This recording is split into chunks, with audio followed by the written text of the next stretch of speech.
बात पेशाब चिटवाया आपसे? हाँ। सही बता रहे हो दादा कि गलत तो नहीं बता रहे हो? देख लो बस। अरे बाप रे। पूरे देश में मनुस्मृति लागू हो गई है। अब जिसको दिखाई न दे वो अलग बात है, क्योंकि अगर देश में संविधान लागू होता तो इस तरह के कृत्य करने वाली समाज के लोगों के ऊपर केस होता, उनके ऊपर सजा होती तो वो ऐसे कार्यों से विमुक्त होते, लेकिन ऐसा कहीं देखने को नहीं मिल रहा है। तो अगर मान लीजिए अगर कोई बुजुर्ग था, अगर उससे कोई गलती ही हो गई, क्या उसके एवज क्या उसको पेशाब चटवाना उचित था? अगर ऐसा ये कर रहे हैं तो क्या किस धर्म में ये लिखा है कि उसको पेशाब चटवाना उचित था? तो कहीं ना कहीं धर्म के आड़ में ये ब्राह्मण तंत्र का बढ़ावा किया जा रहा है, और देश में जो है मानवता को शर्मसार कर देने वाली ऐसी घटनाएं, और ऐसे करने वालों को पूरे देश की जो कानून व्यवस्था है, हमें तो लगता है ये कानून व्यवस्था क्या गरीबों के लिए सिर्फ बनी है? मतलब है कि राम राज्य छलावा है, हिंदू धर्म भी छलावा है। हमारे साथ सोशल एक्टिविस्ट दीपांकर कुमार जी आजमगढ़ से हमारे साथ मौजूद हैं। लखनऊ की एक घटना है, सोशल मीडिया पे वायरल है। आप लोगों ने वो वीडियो देखा होगा जो सोशल मीडिया पे वायरल हो रहा है। मंदिर में गए एक बुजुर्ग ने वहां पर पेशाब कर दिया था। इसके बाद आरएसएस के एक संघी ने उनको पेशाब चटवाने का काम किया। देश भर में ये वीडियो वायरल हो रहा है। बात की जाती है हिंदू राष्ट्र की, बात की जाती है राम राज्य की, लेकिन ऐसी घटनाएं जो होती हैं वो साफ तौर पे एक आईना दिखाता है कि हिंदू राष्ट्र और राम राज्य में बहुजनों के साथ क्या हो रहा है। तो क्या कहेंगे दीपांकर जी, जो ये वीडियो वायरल हो रहा है, एक बुजुर्ग के साथ ऐसी बड़ी घटना घटती है, उसको पेशाब चटवाया जाता है, जानवरों जैसी उसके साथ व्यवहार किया जाता है, क्या कहेंगे आप? सबसे पहले तो मैं सर बहुत बहुत धन्यवाद आपको। और जो ये घटना निकल कर आई, ये घटना देखने के बाद जैसे लोग कहते हैं कि चाइना के लोग जो है कि वो कीड़ा बिच्छू खाते हैं और ये खाते हैं, जानवर खाते हैं। लेकिन जब चाइना के लोग एक बार भारत की ओर जब घूम कर देखते हैं तो कहते हैं कि हम तो गोजर बिच्छू खा रहे थे, लेकिन भारत के लोग तो जो है कि वो जानवरों का पेशाब पी रहे हैं और उनका मल खा रहे हैं। यानी हमारे देश की एक जो धर्म की राह पर जो कहा जाए कि हिंदू धर्म की जो लोग बात करते हैं, क्या उसमें मानव मानव एक की कोई कड़ी नहीं दिखाई देती है? तो इस तरह इस नजरिए से देखने के बाद पता चलता है कि इसमें सीधे सीधे से मानव से मानव में अंतर इनको नहीं समझ में आता है। जानवर भी उससे कहीं अच्छे जगह पे खड़े होते हैं, लेकिन ये इंसान होकर गधे के से भी नीचे जाकर खड़े होते हैं लोग, और ऐसे कारतूत करते हैं। अब बताइए, अगर धर्म है तो अगर मान लीजिए अगर कोई बुजुर्ग था, अगर उससे कोई गलती ही हो गई, क्या उसके एवज क्या उसको पेशाब चटवाना उचित था? अगर ऐसा ये कर रहे हैं तो क्या किस धर्म में ये लिखा है कि उसको पेशाब चटवाना उचित था? तो कहीं ना कहीं धर्म के आड़ में ये ब्राह्मण तंत्र का बढ़ावा किया जा रहा है, और देश में जो है मानवता को शर्मसार कर देने वाली ऐसी घटनाएं, और ऐसे करने वालों को पूरे देश की जो कानून व्यवस्था है, हमें तो लगता है कानून व्यवस्था क्या गरीबों के लिए सिर्फ बनी है? क्या ऐसे लोगों के लिए नहीं बनी है जो समाज में ऐसे कृत्य कर रहे हैं? तो ऐसे लोगों को कड़ी से कड़ी सजा देनी चाहिए। लेकिन अगर ऐसा नहीं हो रहा है तो हमारे बहुजन समाज के लोग सबसे बड़े, ये बहुजन समाज के जो लोग जिनको कहा जाता है एससी एसटी ओबीसी के लोग हैं, अभी बहुत सारी घटनाएं निकल कर आई। दामोह की घटना हमने देखा, एक मौर्य समाज को पैर धुलवाया गया, और एक मौर्य जो है लिखता है मैं सूर्यवंशी हूं, और एक जो है कि यादव को पेशाब से जो है कि सर पर छिड़काव किया जाता है, फिर भी कहते हैं हम यदुवंशी हैं, सूर्यवंशी। हमें समझ में नहीं आता है कि हमारे एससी एसटी ओबीसी के लोगों को ये कौन सा नशा चढ़ा है? क्या हमारे समाज की सारी व्यवस्था खत्म हो जाएगी और ये गधे की तरह ये कहीं पेशाब से धोए जाएंगे, किसे कहीं पेशाब चटवाया जाएगा, कहीं प्रजापति के साथ लड़कियों के साथ रेप हो रहा है? ये शासन व्यवस्था, ये किस राम राज्य की बात कर रहे हैं जिसमें मानव को कोई स्थान नहीं मिल रहा है? इसका मतलब है कि राम राज्य छलावा है, हिंदू धर्म भी छलावा है, और कुछ गधे लोग जो है कहते हैं कि हम सनातन धर्म को मानते हैं। अगर हाँ, वो देखने को सनातन धर्म को सनातन धर्म मानव मानव एक समान की पद्धति पे काम करता है। अगर वो सनातन का नाम लेकर अपशब्दों का प्रयोग करते हैं तो कतई वो सनातन का नहीं हो सकते हैं। वो ब्राह्मणी व्यवस्था के पूरक है और ब्राह्मण व्यवस्था के संरक्षक है। इसलिए ऐसे लोगों की बातों का विचार हमें अलग करना चाहिए और समाज में ऐसे कृत्य करने वालों को सजा होनी चाहिए। जी, आपने सजा की बात तो की, लेकिन बार-बार ऐसी घटनाएँ हो रही हैं। कभी आप इटावा में देखते हैं कि यादव कथावाचक के ऊपर मूत्र छिड़कने का काम होता है, पिटाई होती है। यहाँ बुजुर्ग के साथ कहीं एमपी में घटना होती है कि उसको उसको पैर धुलवा के चरणामृत पिलवाया जाता है। तमाम ऐसी घटनाएँ होती हैं, फिर भी जो ये समाज है, बहुजन समाज, उसको धर्म की चाशनी में इतना डुबो दिया गया है, वो या तो उसकी आँखें नहीं खुल रही है, या तो वो लतिया रहे हैं, तो उनको खुशी मिल रही है कि हमको कोई लतिया रहा है। क्या कहेंगे? लतियाए भी जा रहे हैं, उनको बढ़िया मजा भी मिल रहा है। ये तो मजा ले रहे हैं ना, क्योंकि सदियों से उनके साथ पिटाई हो रही है। आज संविधान लागू है, फिर भी ऐसे कुकृत्य किए जा रहे हैं, फिर भी उनकी आंखें नहीं खुल रही, तो क्या कहेंगे आप? वो माननीय बावन मेश्राम साहब कहते हैं ना कि गुलाम अपनी गुलामी का मजा ले रहा है। तो इनको धर्म की आड़ में जो है कि इनको धर्म दिखाया जाता है और उसकी आड़ में इनको इतने जो है कि गलत कृत्य कराए जा रहे हैं, फिर भी इनको दिखाई नहीं दे रहा है कि हमारा स्वाभिमान, हमारा अस्तित्व, हमारा व्यक्तित्व सारा खत्म किया जा रहा है, अधिकार खत्म किया जा रहा है। लेकिन हमारे एससी एसटी ओबीसी के लोगों का ध्यान जो है कि अपने व्यक्तित्व की तरफ न जाकर के वो धर्म की तरफ जा रहे हैं और इसकी वजह से उनका सत्यानाश हो रहा है और उनको तमाम किस्म की यातनाएं झेलने पड़ रही है।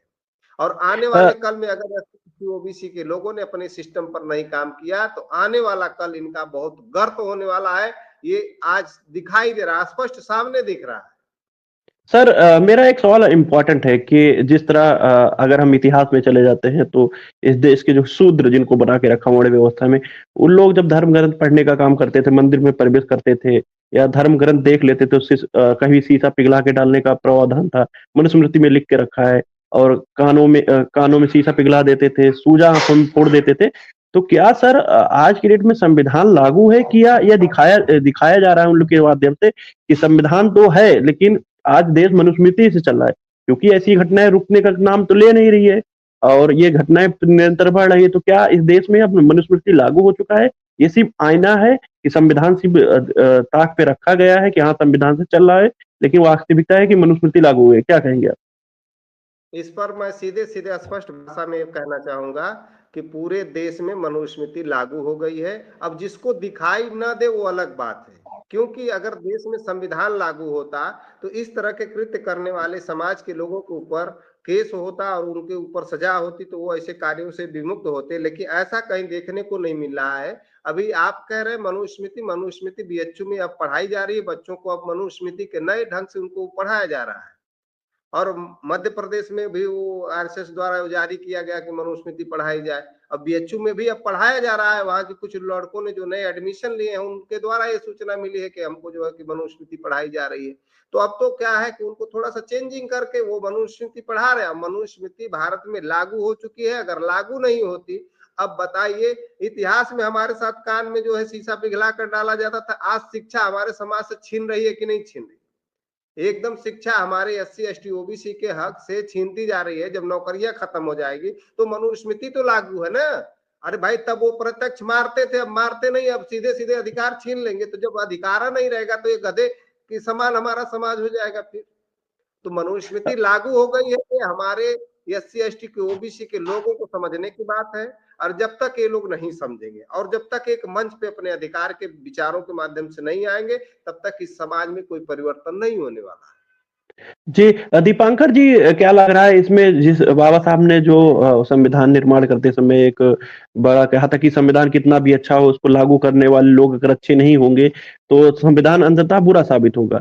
तो क्या लग रहा है कि ये जो लागू करने वाले जो लोग हैं, वो वही मनुस्मृति मानसिकता वाले लोग बैठे हुए हैं, जो आज मनुस्मृति अपने जहन में बसाए हुए हैं? क्योंकि ऐसी घटनाएं निरंतर हो रही है, इसका मतलब ये कहीं ना कहीं एक विभाग है ना जो ये करवा रहा है।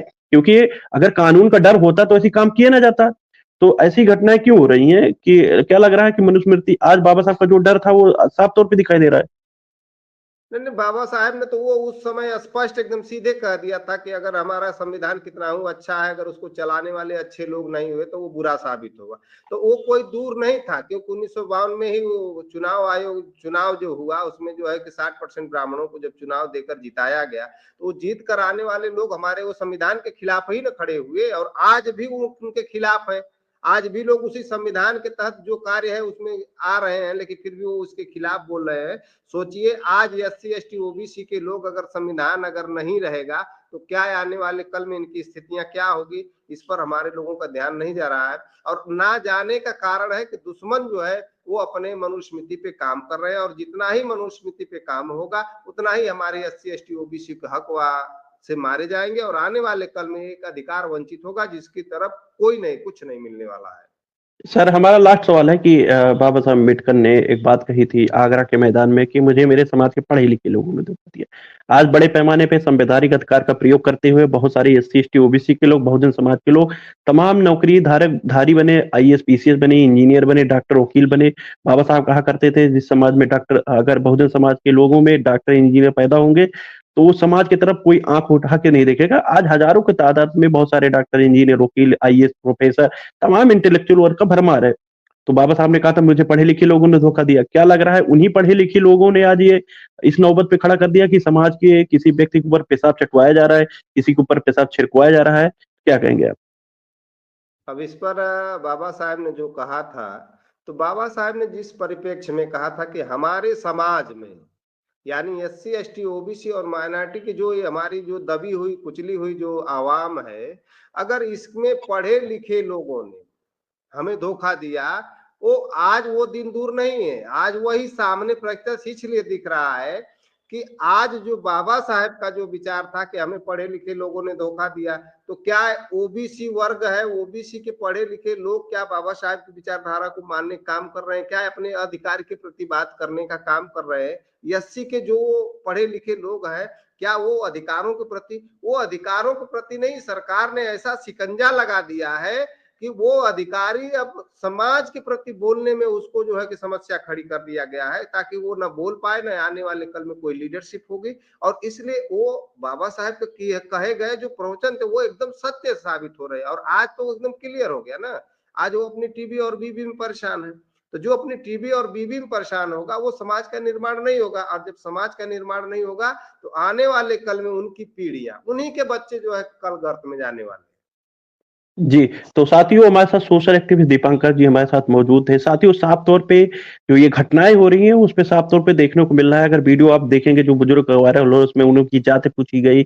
जात पूछकर जो लोग कहते हैं धर्म नहीं पूछा गया, जात मतलब जो कहते हैं कि जात नहीं धर्म पूछा गया। तो सोचिए ये सब तमाम ऐसी घटनाएँ हो रही हैं और फिर भी अगर समाज की आँखें नहीं खुल रही है, उनके हक अधिकार समाप्त किए जा रहे हैं, तमाम सरकारी जो संस्थान उनको प्राइवेट किए जा रहे हैं, फिर भी पढ़े लिखे लोग उस पर बोलते नहीं है और कहीं न कहीं अपने आने वाली पीढ़ियों का जो भविष्य है वो गर्त में डालती हुई नज़र आ रही है। तो साथियों इस वीडियो को ज़्यादा से ज़्यादा शेयर करें और चैनल पे नए हैं चैनल सब्सक्राइब करें और ये जो वीडियो है इसको ज़्यादा से ज़्यादा ज़रूर शेयर करें। और आप लोग साथियों वीडियो देख लेते हैं, वीडियो को लाइक नहीं करते।